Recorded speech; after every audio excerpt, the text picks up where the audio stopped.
Injury report. Dakota Allen will be out. Courtland Sutton will be out with a hamstring. Andrew Beck will be out with a hamstring. DJ Jones with his shoulder will be questionable. Justin Schnad will be questionable with a knee. And Dalton Reisner with the shoulder and back questionable. I've had a little consistency on the offensive line with now Dalton's the only guy that's played. So what's the contingency plan if he's not able to go then? Working through that right now and making sure that we get the best five out there that give us the best chance to win and get them going. Next man up. Do you expect Dalton and DJ to be game time decisions or hopefully no tomorrow? We're taking it day by day, so getting close to game day, so I'd say right around there. Yes. With K1, sounds like he will be ready to go. Is He looked good today. What does he mean to your secondary? So much. He just today he had an awesome play on the ball, and love watching him out there. His intensity. He's one of those quiet guys that plays with his pads and plays with his game out on the field, and he's so important for our team.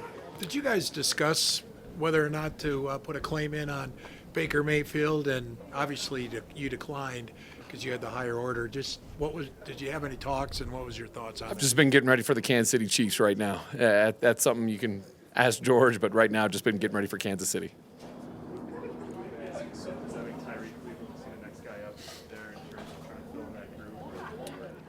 As we work through the roster, there's a couple guys that we're thinking about there. We have our kind of our mindset on where we want to go with this game plan, so it's going to be, it could be. After the week, what kind of feel do you have for Brandon McManus's range as he's doing with that quad injury? Some we're working through. Who's sure if Brandon for some reason could not kick, who kicks extra points and field goals? Do you guys have a Justin Reed on the team? We're working through that too. Obviously for Jerry last week, 38% of the snaps offensively, still had a big impact. What did you see from him this week in practice that maybe gives you a little more confidence that he could have a big impact this week against KC? Just the ability to go out there and practice every day. He's been in there. He's been working really hard.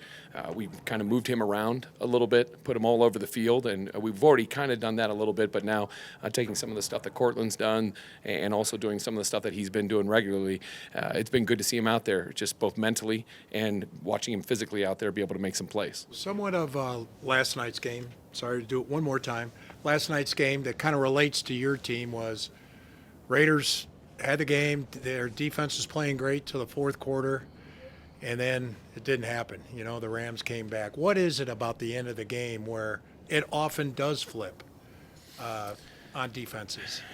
I'll tell you, that's why this game is so amazing. There's so many times within a game that it's one play that can completely change the entire dynamic, that can change the outcome of the game. Watching the Rams, they executed great. Raiders, it's just a couple plays here and there that it could be completely different, and that's why this is such an awesome sport, like I had mentioned, and that's why you love it. With K1 in particular, like from an offensive play caller's mindset, what is it about a guy like him that can do a little bit of everything that's difficult to plan around or to deal with? He's a very smart football player, so he has the ability to play a little bit man, play zone, understand the route combinations, talking with all those guys, and I just think how that whole back end meshes, especially when he's in there, is really something special, and they just got to keep grinding with that. You've experienced this rivalry from the other side when your dad was there. Do you talk to the team at all about what some of those old matchups were like, or those old battles that you We did. We had a little presentation today about one of the games that was pretty impressive, that had a lot of unique situational things happen during it, just to show that this game is going to be, it's a battle. It's so many different things can happen, and it's who can keep composed, who can continue to battle. I mean, that's how it's been our the whole season, and we got to be able to finish the game. Was that game a Broncos win or a Broncos loss that you showed?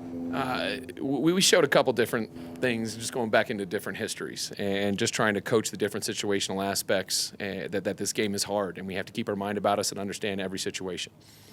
Have they been more willing to run the ball when they get certain looks on defense, do you think? They don't. I mean, obviously they pass the ball a ton. I mean, that's what they're great at. The thing I'd say about their run game is it's very good. When they do decide to run, I mean, they're very efficient. They take advantage of a light box if people are trying to defend the pass. So they know when to pick and choose their spots, and when they are, they're very efficient. And so it's going to be a great challenge because they can get you with a lot of different things. It's been tough on Alberto this year, inactive a lot of games, not playing much. How have you seen him, hang in there? He's done a great job. He gives our guys a great look on defense. He's able to jump in there at any time when we need him on offense. And it's just been good to watch him run around and compete every single day. And I give him a lot of credit for that. Did you look at Pacheco at all in the pre-draft process? Yes, we did. We did. Very good football player, and he's playing at a high level for him right now. Thank you all. Thanks, Dave.